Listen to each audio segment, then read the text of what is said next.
सुखदेव जी नग्न जा रहे हैं, स्त्रियां नग्न स्नान कर रही है, किसी ने वस्त्र नहीं पहना।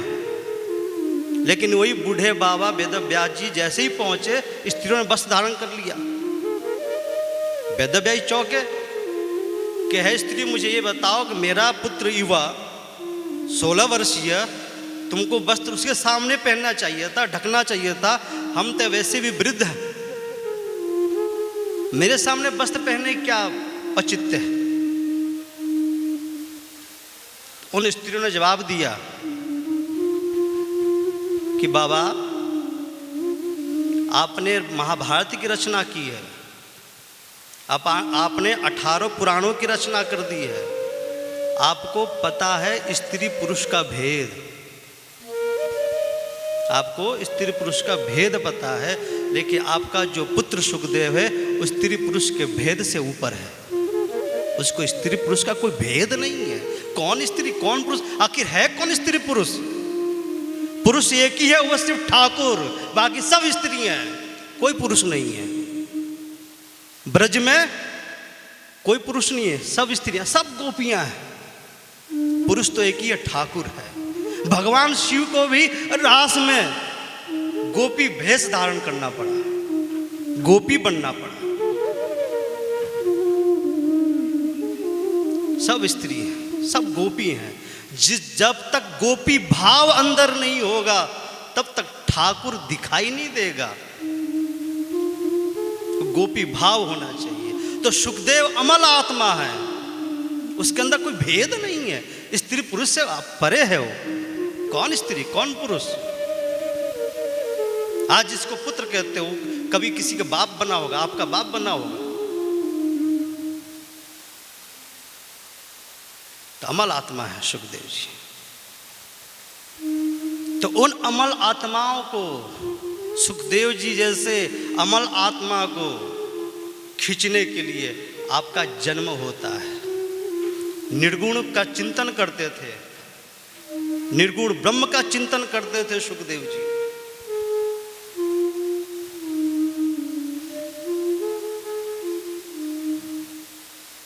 लेकिन जब उनकी कथा, भगवान की कथा कान में पहुंची, वेदव्यास जी ने 18,000 श्लोकों की रचना की, भागवत। शिष्यों ने कहा कि मैंने जंगल में एक ऐसे आत्मविद को देखा है जिसके चेहरे, जो आत्मविद होते हैं उनके चेहरे का प्रकाश अलग बता देता है कि ये आत्मविद है। वो शिष्यों ने पहचान लिया कि ये कोई व्यक्ति मामूली व्यक्ति नहीं है, ये आत्मविद है, अमल आत्मा है।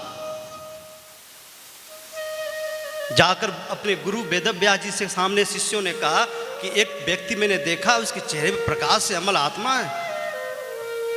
वेदव्यास जी ने कहा ऐसा करो, तुम जाकर ये श्लोक सुना देना, तुम जाकर श्लोक सुना देना। श्लोक रटवा दिया कि रटो बरहा पीडम नटवर बपू कर्णयो कर्णिकारम विव्रद वास कनक कपिशम वे जयंतीम चमालाम रंधार वेणु अधर सदया पूरयन गोप वृंदई। रटवा दिया। शिष्य, 4 शिष्य उस जंगल में जा करके जहाँ अमल आत्मा मुनि ध्यान में बैठे थे, निर्गुण ब्रह्म का चिंतन करते थे, वहाँ जा करके अपने मधुर वाणी से क्या श्लोक गाया साहब, बहुत दिव्य श्लोक गाया है। बरहा पीडम नटवर बपू कर्णयो कर्णिकारं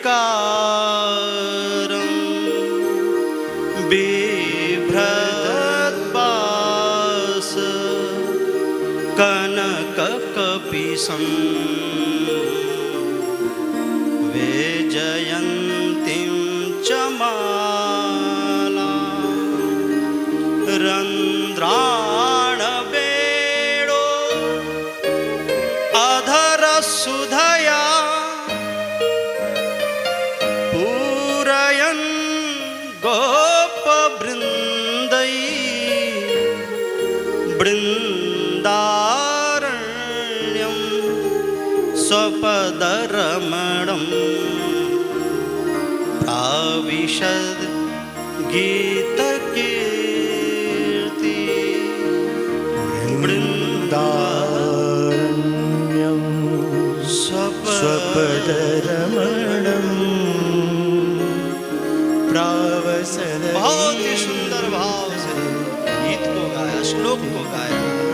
गीत है, भागवत के हर श्लोक गीत है, पद्य है, गद्यात्मक नहीं है, पद्यात्मक है। पद्य सब होते गीत है। बहुत सुंदर भाव से गाया। उनकी ब्रह्म समाधि में बैठे थे, सुखदेव चौंक गया कि यह श्लोक इतना सुंदर रूप माधुरी भगवान का वर्णन कर रहा है।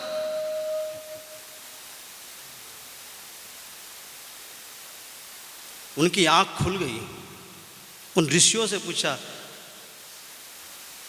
एक और श्लोक सुना दो। उन्हें कहा कि नहीं साहब, हम नहीं सुना सकते, हमारे गुरु का आदेश है, हम एक ही श्लोक सुनाएंगे।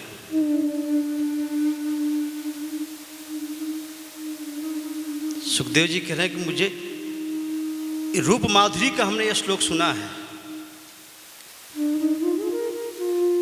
जहां आपके जो गुरु हैं उनसे और श्लोक कर लेके आओ, मुझे सुनाओ, या मुझे गुरु से मिला दो। तो शिष्य आए वेदव्यास जी के पास, उन्हें सारा वृत्तांत बता दिया। उन्हें एक श्लोक और लिख कर दिया कि रूप माधुरी का वर्णन सुन लिया और स्वभाव माधुरी का वर्णन सुन लो साहब। अहो वकीयम स्तनकालकूटम जिह्वासयापा यदप्यसाध्वी लेभे गतिं धातृजतं ततोऽन्यं कं वा दयालुं शरणं व्रजेम, कं वा दयालुं शरणं व्रजेम। रूप माधुरी का सुना। अब यह श्लोक उनको कानों में सुनाई दिया, कर्ण के अंदर प्रवेश किया स्वभाव माधुरी का। इस श्लोक में वर्णन है अहो बकीयम, जो पुतना विष अपने स्तनों में धारण करके लाई थी मारने के लिए, उस पुतना को भी भगवान ने उद्धार कर दिया। जो मारने के जिंघांसया, मारने की इच्छा से, जो अपने स्तन में दूध लेकर आई पिलाने के लिए मारने की इच्छा से, ऐसे पुतना को भी भगवान ने उद्धार कर दिया। सुखदेव जी झूम उठे, नाच उठे कि वाह रे दयालु, जो तुझे मारने के लिए गया उसको भी उद्धार कर दिया।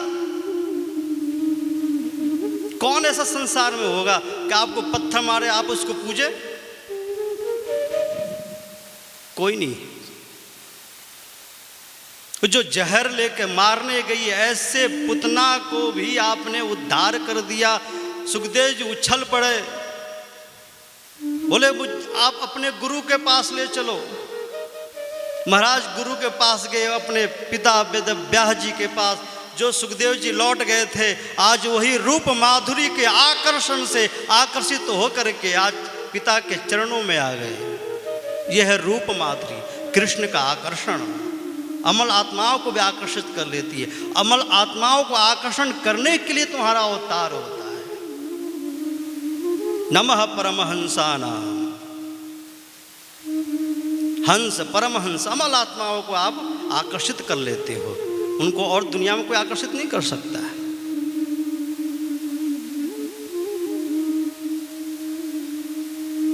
ब्रह्मा जी ने कहा कि प्रभु ये बताओ, आपने पुतना जो आई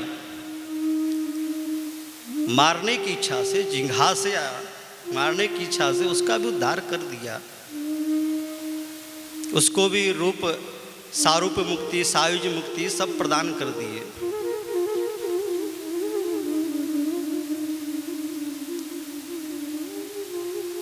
कि आप उन गोपियों को क्या दोगे, उन गोपियों को क्या दोगे जो आपके लिए, आपके रूप माधुरी का चिंतन करती हैं, आपकी सेवा करती हैं, आपके हमेशा बाट जो होती हैं, आपकी प्रतीक्षा करती हैं, उन गोपियों को क्या दोगे? तो ठाकुर कहते, ब्रह्मा तुम कह क्या रहे हो, तुम कह क्या रहे हो? मैं उनको तो सब कुछ दे सकता हूँ, उनको तो मैं सब कुछ दे सकता हूँ। ब्रह्मा जी ने कहा कि रहने दीजिए, सब कुछ क्या दे सकते? वही ना अचिंत सार सागर से जो सिंधु बिंदु है, वही तो देंगे, और क्या देंगे आप? वही अचिंत चिंत जो सागर है, आनंद सिंधु सागर, उसी से सारा ऐश्वर्य प्रकट होता है, आप उसी में से तो कुछ देंगे। कहेगा मैं सारा सागर दे दूंगा, आनंद सागर दे दूंगा मैं। कहते अच्छा, पुतना जो मारने आई तो उसको भी आपने तो छोड़ा कहाँ, उसको भी दे दिया, आप उसकी तुलना गोपियों से करते हो? वो मारने की इच्छा से आई, आप उनको भी वही चीज़, और जो आपको प्रेम भक्ति भाव से भज रहे वही भी उनको चीज़, आप गोपियों को क्या दोगे? तो भगवान कहते हैं कि ब्रह्मा मैं अपने आप को दे दूंगा, मैं अपने आप को दे दूंगा। तो ब्रह्मा जी कहते हैं छोड़िए, कि सारूप मुक्ति तो पुतना को दे ही दिया, कहेगा उनके गोपियों को सबको मैं दे दूंगा अपना। तो कहते हैं कि अच्छा, पुतना के जो परिवार में थे जितने भी राक्षस, सबको तो आपने मुक्त ही किया है, छोड़ा किसको है? पुतना को दे दिया, उसके जितने भी अघासुर, बकासुर, तृणावर्त, सक्टासुर, सबको उद्धार आपने कर दिया, सारूप मुक्ति दे दी। उन गोपियों को क्या दोगे? माँ यशोदा को क्या दोगे? वही गति जो